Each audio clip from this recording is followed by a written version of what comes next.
Eh bien bonjour, vous êtes en compagnie de Pierre de Brest-Boz. Alors vous n'êtes pas sans avoir remarqué comme nous cette sorte de balai de cette cabine qui permet d'atteindre les parties les plus hautes de ce qui est semblé nommer un arbre empathique. En tout cas, je lui trouve pas grand chose pour ma part de très sympathique. Chacun jugera de lui-même de la conception qu'il a de l'art. Et en tout cas, cet arbre, j'aimerais bien savoir combien il nous coûte en entretien, parce que là, vous voyez, la durée des travaux laisse quand même un petit peu rêveur pour l'entretien de cet arbre. Durée prévue du traitement du 14 au 18 mai 2021, et comme beaucoup, je me pose toujours la question de savoir quelles sont les priorités dans une ville. Est-ce que c'est d'aider les plus démunis ou effectivement de passer des jours à entretenir un arbre qui n'a d'arbre que le nom, excusez-moi de ce mauvais esprit aux yeux de ceux qui l'aiment, mais en tout cas c'est comme ça que je le perçois pour ma part. Alors évidemment, entreprise Elena Bulot, conservation, restauration du patrimoine contemporain, art contemporain, matériaux synthétiques, œuvres interactives, électromécaniques et lumino-cinétiques. Alors vous voyez, un titre ronflant au demeurant, et date prévue des traitements du 14 avril au 28 mai 2020. Alors j'ai le soleil dans les yeux, mais on va peut-être arriver quand même à lire quelque chose. Et puis commanditaire, eh bien, Brest Métropole. Alors le chantier est piloté par Elena Bulot, conservatrice, restauratrice du patrimoine, spécialiste et œuvres contemporaines. Et oui, on a bien compris, ces œuvres contemporaines, j'aimerais bien savoir si elles font l'unanimité en termes d'appréciation, vous voyez. En collaboration avec Rémi Gindreau, conservateur restaurateur du patrimoine, spécialité métal, objets techniques et scientifiques, et Mathieu Putemans, entreprise Elena Bulot, technicien spécialisé, œuvres à composantes électriques et électroniques. Alors vous voyez le degré de technicité qu'il faut pour entretenir ce qui est considéré comme une œuvre. Je trouve pour ma part le mot bien ronflant.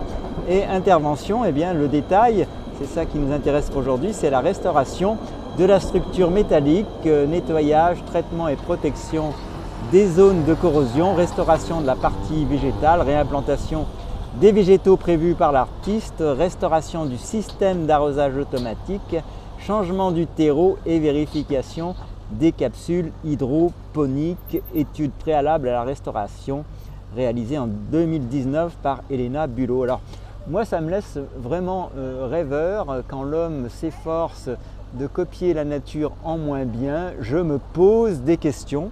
Je ne sais pas si vous vous en posez, mais en tout cas, moi, je me pose des questions sur la manière dont l'argent public est dépensé. Est-ce vraiment une priorité en admettant que ça puisse revêtir… Alors évidemment, c'est le propre de l'art de permettre de sortir un peu de toutes sortes de réflexions. Maintenant, vous permettrez que l'art de certains ne soit pas l'art des autres, et que là encore, pour ma part, je souhaiterais et de loin que les citoyens soient largement plus consultés, comme beaucoup d'ailleurs de réalisations urbaines. On est mis devant le fait accompli. Si vous aimez, tant mieux. Si vous n'aimez pas, tant pis. Vous allez vous devoir faire avec, quoi. Et ce sont quand même nos impôts, à n'en pas douter, d'une manière ou d'une autre, qui passent dans ces travaux. Alors, les moins chagrins diront que, bah, écoutez, ça donne du travail, on ne va pas s'en plaindre.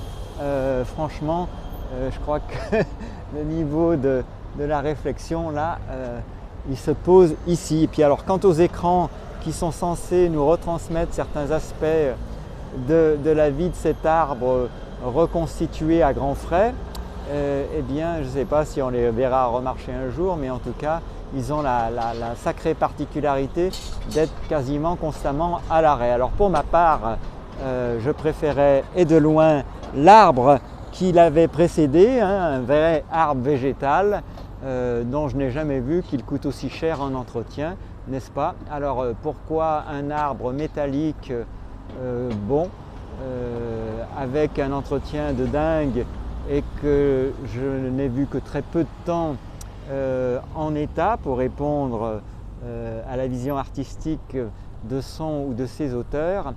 Voilà, c'est des questions qu'on devrait se poser. En tout cas, j'invite tout un chacun à réfléchir à cette question de la technologie imposée plutôt que proposée et au peu de cas qu'on fait de la vie des citoyens concernant l'adoption de telle ou telle technologie, en particulier, comme vous le voyez ici, au sein d'œuvres d'art. Alors pendant ce temps-là, après avoir nettoyé à coups de Karcher ou équivalent la structure métallique, maintenant on est en train de la repeindre. Bien écoutez, je trouve que Dame Nature s'en occupe bien mieux sur un arbre naturel et donc j'espère qu'on va arrêter de voir fleurir ce genre de choses dans nos villes. Couper l'homme de la nature, est-ce bien raisonnable? Poser la question, c'est y répondre. J'espère qu'en tout cas vous aurez trouvé intérêt à ces réflexions et surtout que vous allez les commenter sur la chaîne YouTube Brest Buzz.